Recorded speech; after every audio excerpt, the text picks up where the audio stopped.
Experience இன்னைக்கு வந்து துபாயில் கன்ஸ்ட்ரக்ஷன் சைடில் ஒர்க் பண்ணுறாங்க, அந்த மாதிரி எக்ஸ்பீரியன்ஸோட வரவங்களுக்கு இன்னும் நிறைய ஆமாம் அந்த மாதிரி ஒரு சேலரி லெவல்ஸ் இந்த இண்டஸ்ட்ரியில் இருக்குது சார். இது மெயினாக technical aspect of it. So தொடர்ந்து பேசுவோம் சார். ஒரு சிறிய இடைவெளி இருக்கு. சிறிய வர்த்தக இடைவெளிக்கு பிறகு வர்த்தக உலகம் நிகழ்ச்சி தொடரும். இணைந்திருங்கள்.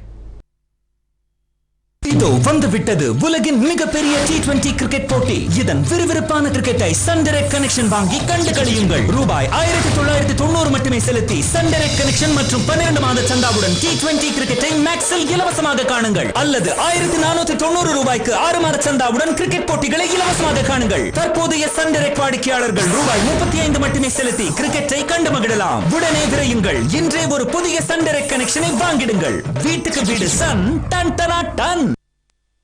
I love challenges. Wet patches, sweat, இதுக்கெல்லாம் இடமே இல்லை. இப்போது 25 ரூபாய் தள்ளுபடி கார்னியர் மென் ஆன்டி பர்ஸ்பிரண்ட் டியோடரண்ட்ஸ் மீது. இப்ப லைஃப்ல நோ ஸ்வெட்.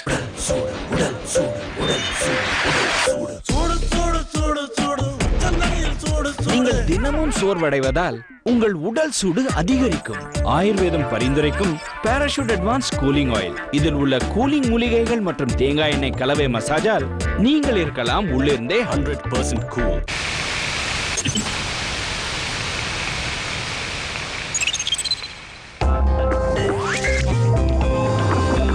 மஹிந்திரா பவர் புத்திசாலி இன்வெர்டர் மற்றும் HUPS.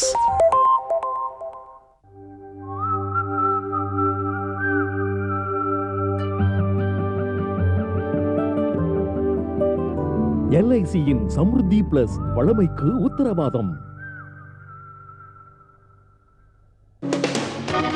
பவர்ஃபுல் 125cc என்ஜின் முன்னோடியாக செல்ல மகேந்திரா டியூரோ ஓடிக்கொண்டே இருக்கும் எப்போதும்.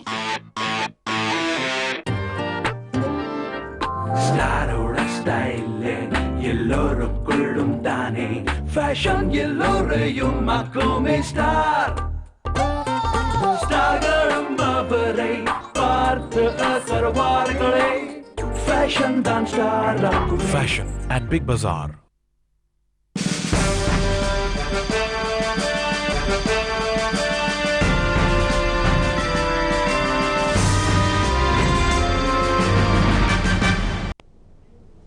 வர்த்தக உலகம் நிகழ்ச்சி தொடர்கிறது.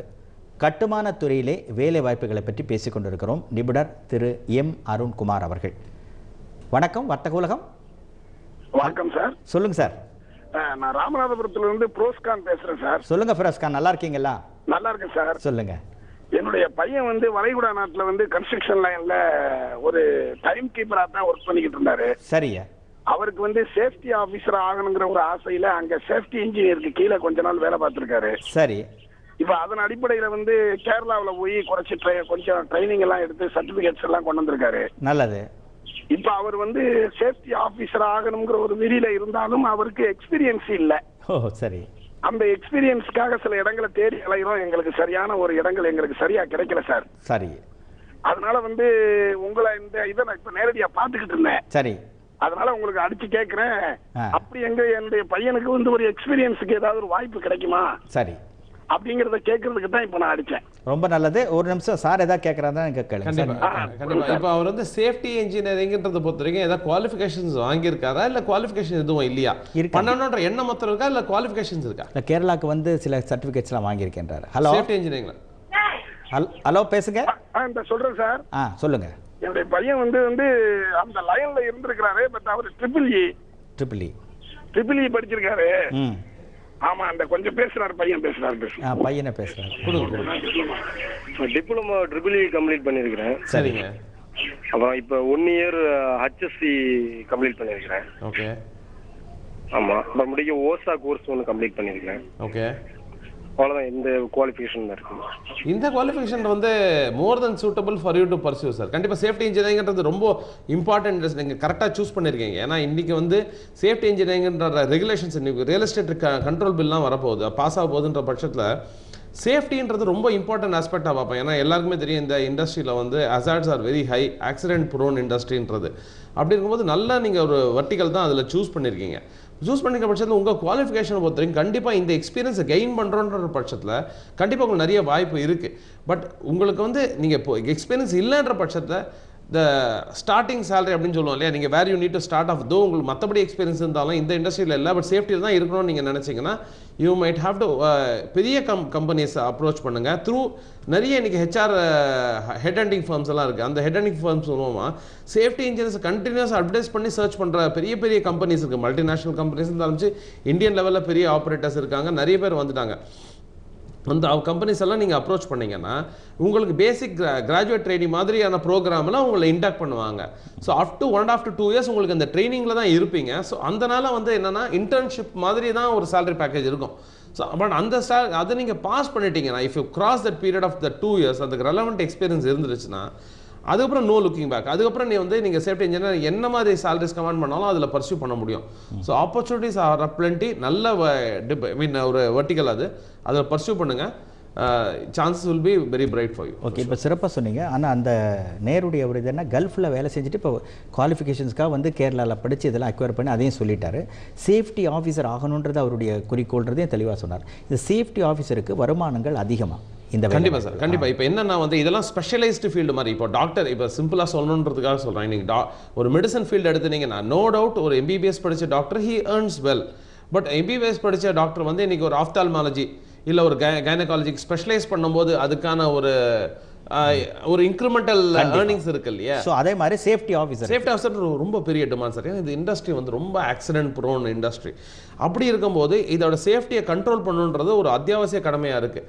ஸோ ஏன்னா வந்து skilled labor, unskilled labor, எல்லாருமே they are prone to that. Project manager, sites, everybody goes to the site, including even customers. ஒரு வீடு வாங்குறாங்கன்னா கட்டும் போதே அவங்க வந்து திருப்பி 10 தடவை வந்து பார்க்கணுன்ற எண்ணம் இருக்கும் அவங்க கட்டுற வீட்டை. ஸோ அவங்களும் வந்து 100 பேர், ஒரு 50-200 வீடு கட்டுற இடத்துல ஒரு நாளைக்கு 5 பேர் 10 பேர் வருவாங்க. இதெல்லாம் நிறைய ஆஸ்பெக்ட்ஸ் ஒரு சைட்டில் நடக்குது. பட் இது எல்லாமே இது மிஸ்டேக்ஸ் ஆகாமல் சேஃப்டியாக போகணுன்றதான் அத்தியாவசிய விஷயம். அப்படி இருக்கும்போது இந்த இண்டஸ்ட்ரிக்கு வந்து ரொம்ப அதோட கண்ட்ரோல்ஸ் ரொம்ப சயின்டிஃபிக் ப்ராசஸ். சேஃப்டி ஆஃபீஸருக்கு வருமானங்கள் அதிகம், அது ஒரு ரொம்ப முக்கியமான ஒரு பதவி. ஓகே, இன்னொரு நேர் காத்துட்டு இருக்காரு. வணக்கம், வர்த்தக உலகம். Hello hello sir, good morning. நான் மதுரையில இருந்து பேசுறேன் சார். சொல்லுங்கம்மா. என் பேரு மேனகா. சொல்லுங்க மேனகா மேடம். நான் வந்து BE எலக்ட்ரானிக்ஸ் படிச்சேன் சார். சரி. இப்போ எம்டெக் ரிமோட் சென்சிங் சிவில் பண்ணிருக்கேன் sir. MTech in remote sensing civil. ஆமாங்க சார், எம்டெக் ரிமோட் சென்சிங். இப்போ நான் வந்து ஒரு பிரைவேட் கம்பெனில பிளேஸ் ஆயிருக்கேன் சார், இஸ்ரீ. ஓகே. இஸ்ரீல இப்போ கவர்மெண்ட் ஜாப் போகணும்னா நான் என்ன சார் பண்ணணும்? அது சார் கிட்ட கேட்கலாமேன்னு பார்த்தேன். அதாவது அவங்க வந்து கிராஸ் ரோட்ல இருக்காங்க, இந்த பக்கம் போறதா அந்த பக்கம். அதாவது எம்டெக் ரிமோட் சென்சிங் சிவில் முடிச்சிருக்கிறீங்க, பிரைவேட் கம்பெனியில் பிளேஸ்மெண்ட் ஆயிருக்கீங்க, இருந்தாலும் அரசு துறையில் உங்களுக்கு வேலை வாய்ப்பு வேணும், அப்படித்தானே? ஆமாங்க சார். ஃபர்தரா PhD பண்ணலாமா இல்ல என்ன?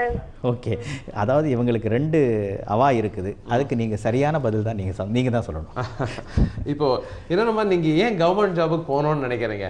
ஏன்னா இந்த கவர்மெண்ட் ஜாப் கண்டிப்பா ரொம்ப நல்ல விஷயம் தான். இன்னைக்கு கவர்மெண்ட் ஆஃப் இந்தியா சர்வீஸ் பண்ணணுன்றது ஒரு கண்டிப்பா பெருமைப்பட வேண்டிய விஷயம். அதுக்கான செக்யூரிட்டி இருக்கு, கண்டிப்பா இருக்கு. பட் இன்னைக்கு வந்து ஒரு கடைசியா ஒரு 10-15 வருஷமா கவர்மெண்ட் ஜாப் டிபெண்டன்சின்றது ரொம்ப குறைஞ்சு போச்சு. ப்ரைவேட் ஜாப்ஸும் அப்சல்யூட்லி செக்யூர் ஜாப்ஸ் தான். நிறைய நல்ல ஆர்கனைசேஷன் வந்து போச்சு, குட் கல்ச்சரோட 15-20 வருஷம் நல்லா ஆப்ரேட் பண்ணுற கம்பெனிஸ் நிறைய வந்து போச்சு. நீங்கள் இந்த மாதிரி இவ்வளோ நல்ல ஒரு உங்களுக்கு பேக்ரவுண்ட், அகாடமிக் பேக்ரவுண்ட் இருக்கனால நீங்கள் கண்டிப்பாக வந்து கவர்மெண்ட் ஜாப்ஸ் அந்த அளவுக்கு ஹை பேயிங் இல்லைன்றது ஒரு ஓப்பனான விஷயம். இல்லை, இவங்க அதிகம் படித்ததுனால ஒருவேளை நீங்கள் அந்த ஒரு பதிலை சொல்கிறீங்களோ? அதுக்காக தான் சார் சொல்கிறேன். நான் வந்து என்னன்னா இந்த மாதிரி ஒரு நல்ல ஸ்கில் செட்ஸும் நல்ல அகாடமிக் பேக்ரவுண்ட் இருக்கும்போது கவர்மெண்ட் ஜாப் கவர்மெண்ட் ஜாப் கிடைச்சதுன்னா நீங்கள் போங்க, ரொம்ப சந்தோஷப்படுவேன். பட் நீங்கள் ஏன் ப்ரைவேட் கன்சர்ன்ஸில் இருக்கக்கூடாது? கவர்மெண்ட் ஜாபுக்கான டில்ட் வர வேண்டிய நெசிட்டியே கிடையாது. மோரோவர் உங்களை மாதிரி ஒரு நல்ல ஸ்பெஷலைஸ் நாலேஜ் இருக்கவங்களுக்கு ப்ரைவேட் இண்டஸ்ட்ரியில் இருக்க ரெக்கக்னேஷனும் சேலரி லெவல்ஸும் மச் ஹையர். ஸோ அதில் வந்து நீங்கள் பர்சூ பண்ணுங்கன்றது தான் நான் சொல்கிறது. பட் கவர்மெண்ட் ஜாபுக்கு போகணும் அப்படின்னு நினச்சிங்கன்னா it is absolutely up to you. அந்த ரெண்டாவது அந்த நேர் சார்பாக இன்னொரு அந்த ரெண்டாவது கேள்வி, அதாவது கவர்மெண்ட் இஸ் த பெஸ்ட் எம்ப்ளாயர்ன்றது எல்லாருடைய ஒரு எண்ணம். ரெண்டாவது வந்து PhD படிக்கணும்னு ஆசைப்படுறாங்க, அதுக்கு என்ன செய்யலாம்? PhD பண்ணணும்னு முடிவு பண்ணிட்டீங்கன்னா you only have to go back to the colleges. நீங்கள் பண்ண காலேஜ் ஆகட்டும், இல்லை மற்றபடி senior college, specialise skill sets இருக்கனால top colleges, regional engineering colleges, இல்லை அண்ணா யூனிவர்சிட்டி, அந்த மாதிரி காலேஜஸில் PhD பண்ணிங்க நீங்கள் அப்ரோச் பண்ணிங்கன்னா எல்லாருமே இன்றைக்கி என்கரேஜ் பண்ணுறாங்க. அண்ட் நம்ம கண்ட்ரியை பொறுத்த வரைக்கும் PhD பண்ண வரதுன்றது ரொம்ப நல்ல விஷயம். ஏன்னா இன்றைக்கி வந்து நமக்கு ரிசர்ச் அண்ட் டெவலப்மெண்ட்ன்றத ஆஸ்பெக்ட் எடுத்துட்டோம்னா ரொம்ப கம்மியாக இருக்குது. ஸோ பர்சே தீசிஸ் எழுதுறவங்க PhD எக்ஸ்ட்ரா நாலேஜ் கெயின் பண்ணி அதுக்கான ஷிஃப்ட் இந்த இண்டஸ்ட்ரியிலேயே ஒரு பேரடைம் ஷிஃப்ட் கொண்டு வரக்கூடியவங்க இவங்க தான்.